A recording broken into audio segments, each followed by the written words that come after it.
Hello and welcome back to another episode of Money with Min.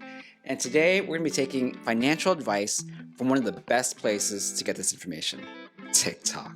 And while I'm fully kidding about that, the truth is that a lot of younger millennials as well as Gen Z use a ton of TikTok to actually get their financial advice about personal savings, about finance, about investing, about Dogecoin, about crypto. And personally, I use TikTok more than I care to admit, so I've seen my fair share of these videos on TikTok. So in today's video, I wanted to react to a couple of finance TikToks from the perspective of being a finance YouTuber. So I downloaded a bunch of TikToks to react to, so let's watch each one and I'll let you know what I think. All right, let's start with the first one. Your dad never taught you finance edition. Stop buying bottled water. Bottled water is a huge waste of money. Get a filter and drink tap water instead. Open a retirement account. Make monthly Drink tap water. Don't drink tap water. Then Roth IRA. And by the time you retire, you could rack up $1 million tax free. Okay, so talked about drinking filtered water, and then talked about Roth IRA. His math might be wrong, but I think in concept he's good. But I'm not sure what was up with all the jump cuts, the ring light transitions.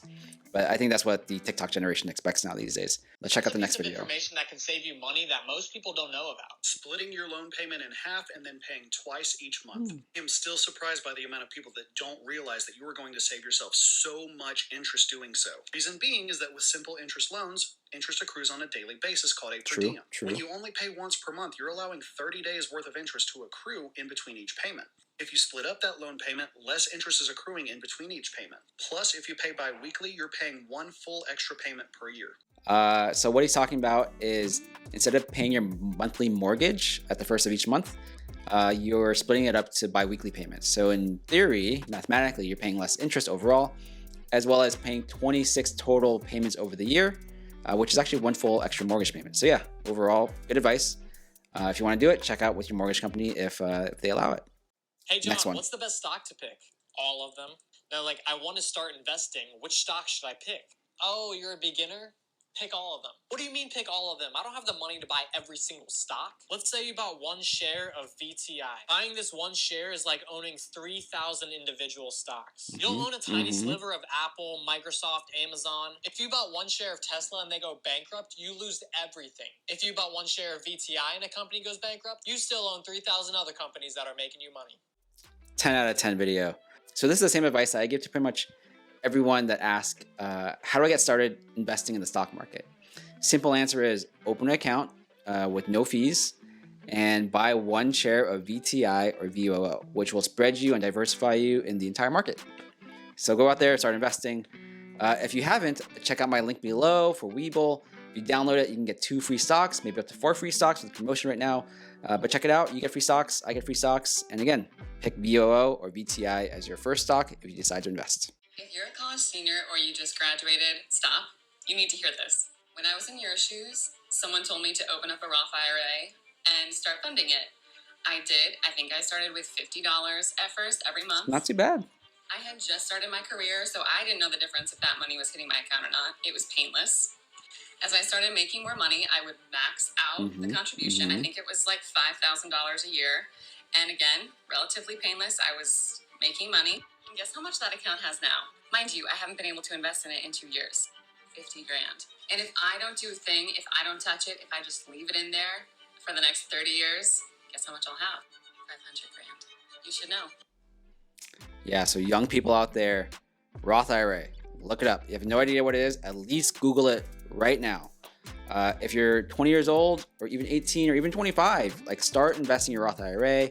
It doesn't even have to be much to start, but a little bit will go a long way. I have plenty of videos that I'll link up here, down there, but Roth IRA, start investing now. Let's use Tony Robbins' famous quote. And he said, if you're 18 years old and you invest $300 a month for 8 years, and then at 8 years, you no longer invest again, you'll be financially free by the time you retire. You have $1.8 million. People are like, what the heck are you talking about? Well, at 8 years, you would have invested $28,800. And if it was invested in the stock market, which has earned about 10% each year for the last 30 years, and because of compound interest, at retirement age, which is mid 60s, you'd have $1.8 million. It's psycho. Yeah, so that video pretty much talks about compound interest and how crazy it gets the longer you have time to let that money work for you, right? So I have plenty of videos and plenty of spreadsheets across my videos that show the power of that compounding. You invest early, invest often, and not even that much. And over the course of the lifetime of that account, by the time we retire, 60, 65, millions of dollars. No reason not to do it now. Go. Let's go. I just got my tax Humphrey. refund. $3,300, baby. That's not a good thing, man. Humphrey's OG Why TikToker not? for finance, at tax least. refund means that you overpaid your taxes throughout the year, and now you're getting that payment back. Still don't see how that's a bad thing. Well, now you have a windfall of cash, which most people don't spend wisely. Also, if you were having a hard time making ends meet, you could have had more per paycheck. All right, wise guy, what's the goal then? You want to make sure your W-4 is filled out with the correct withholdings, and you want to get your refund as close to zero as possible. Okay, I'll follow you.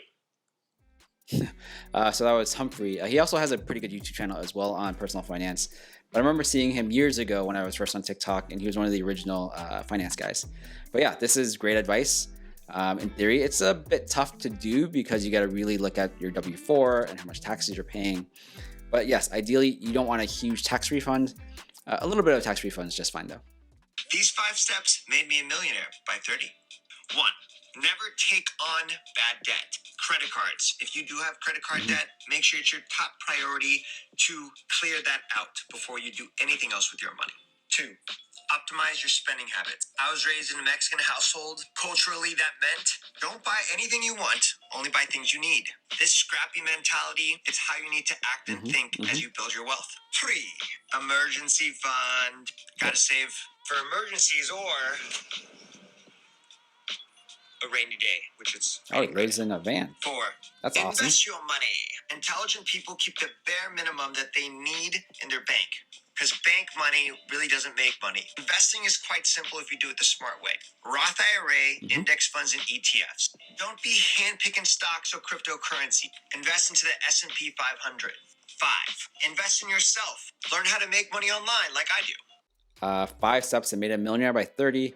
Also, maybe he's made a millionaire because he has very low housing if he lives in the van. But that's a cool van. Van life one day, I hope. There's how much money you would have made if you would have invested in Shiba token. It's up more than 25,000% in the last 30 days. If you were to have invested just $17 like this guy, it'd not be worth more than 5.9 million. I can follow for more crypto secrets.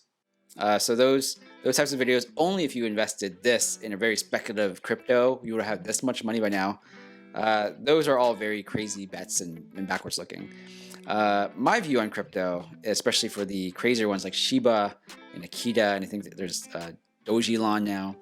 If you're willing to take some bets and gamble, it's a gamble. But don't be expecting crazy returns or even consider that a real investment. But it's fun. It's gambling. So go at it if you have a bit of money to spend. Hey, you want to see a magic trick? I'm going to make my credit score go down. Can I just get a small copy?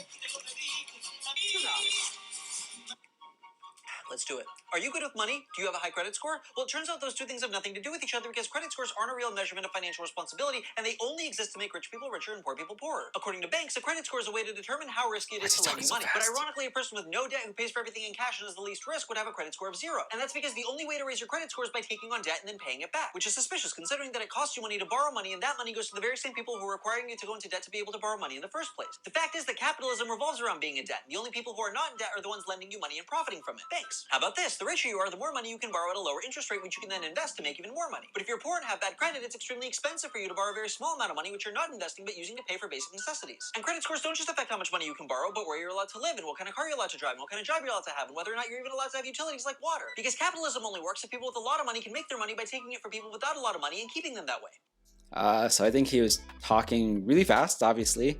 I think some elements of truth in there, but not completely accurate. I've definitely been poor with a good credit score. I've definitely been pretty wealthy with a good credit score. Credit score just shows your ability to borrow money and pay it back, which is very important in the world of credit and loans. And let's say you're buying a house or buying a car, even if you have all cash, that doesn't mean you have a good ability to pay money back. I bought SafeMoon because I believe in that company.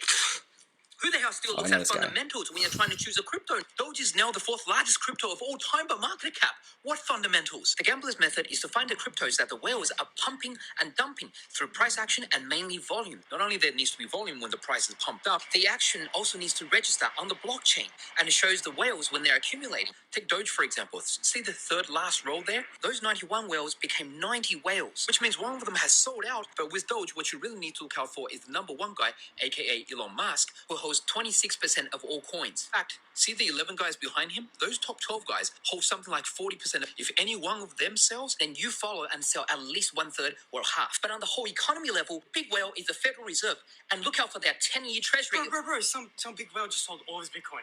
Which whale? I don't know, some Japanese guy, Satoshi Nakamoto. Sell your Bitcoin! Sell your Bitcoin! This guy actually does make pretty good crypto videos. He's made some pretty decent predictions around Doge as well. Purely entertainment value. Good stuff. If you're 25 years old, this is how you miss out on making $820,000. Let's just say that you're a regular American and you don't want to invest. However, we'll say that you're a really good saver. If you save $500 every single month for 30 years, you'll have $180,000, which sucks. Because if you did the same thing and you invested $500 every single month into a spot ETF, in 30 years, you'll have roughly $1 million. Think about this. Would you rather have $180,000 or $1 million? Yeah, this guy's good. He's all over TikTok finance, great content. But he's totally right. So the biggest mistake a lot of people make as they grow up is they don't think about investing, or they don't learn about investing. If you save all your money, you'll never be rich. The only way to be rich is to actually start investing as soon as you can, as soon as you learn about it, as soon as you're comfortable, but start soon. Oh my lord. Sweetheart, what is going on? Do not let guys like Dave Ramsey shame you about your debt. Most people have it, and his snowball method actually makes you pay more over time. Let me explain.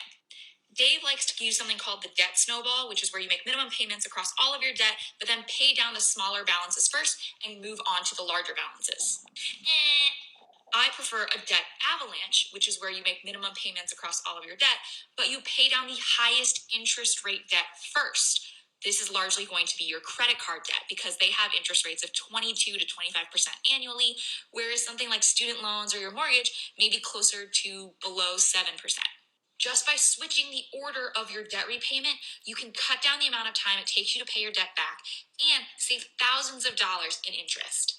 Do what works for you, but if you're really serious about clearing your debt, the debt avalanche is the fastest way to go. So she's also a great TikTok financer, but she's absolutely right. I have a video about debt. I'll link up here as well. But yeah, the snow avalanche or the debt avalanche is way more powerful than debt snowball because you're paying off and optimizing the highest interest rates first on your debt before paying off these lower interest rates. Money moves I would make if I were 22 years old again and just starting out. Live with my parents as long as possible. I did this for 2 years and saved probably $20,000. Buy a 3 to 5 year old used car. Don't buy a new car. It's not worth it. The moment you drive it off that lot, you instantly lose like $8,000. Use the avalanche method to pay off student loan debt and not the snowball method. I would have saved so much money on interest, and I would still have my federal student loans that might be getting forgiven. Make sure you follow for part 2. Again, great advice for younger people. Start investing early. And yeah, she's totally right about if you're young, you should not be buying a new car. Save the new cars for later in life when you have a lot more disposable income. But when you're young, buy those cheap cars. I've definitely made that mistake before. That's a very good question. Let me give you the answer and then reverse engineer it for you. You have to invest money. You cannot just save money. You have to invest it. That means you have to take risk. That thing that your parents are scared about called the stock market, you have to start learning about it. That thing that everybody's talking about called crypto, but like nobody understands, you have to start understanding it. That thing called a tax code, you need to know the basic understanding of it. That thing called real estate, you need to invest in it, but get rental properties first before you buy yourself a home. So now if I have to take risk and do all this, how do I mitigate the risk? You have to get financially literate. How do I get financially literate? You got to read these 5 books. So all that pent-up fear and overwhelming feeling that you have around money, it is time for you to start attacking it. This game is you versus you. So get ready to work. Read these 5 books. Yeah, so I think this guy makes a lot of pretty good videos as well. Sometimes they're pretty funny. But he's absolutely right? Like the only way to get better at financial stuff is to learn about it. There's plenty out there to learn. Subscribe to this channel if you haven't already. I've done this for years and years. And remember that you need to invest to build wealth. Investment is key. I'm moving out from my parents. Should I buy or rent a house? Well, many people think renting's a waste of money. Oh, okay, so I should buy it then. Well, on the other hand, buying it could also be a waste of money. Now I'm even more confused. What's the answer? You can probably save money by renting if you stay there 3 years or less. Any more than that, you might as well buy the house. Thanks, Money Dad. I always make him look so smart. That made me laugh a little bit. I like the commitment to the character there. But yeah, he's absolutely right. There's pros and cons to both renting and buying. I haven't covered this much, but let me know in the comments below if you're interested in my thoughts around that. So that does it for this video. Let me know in the comments below if you enjoyed this type of content, and let me know which one was your favorite TikTok. If you enjoyed this video, definitely give it a like. And if you want to see more weekly videos on how to get wiser with your money and other fun money stuff like this, definitely consider subscribing. And as always, thanks for watching. I'll see you next time.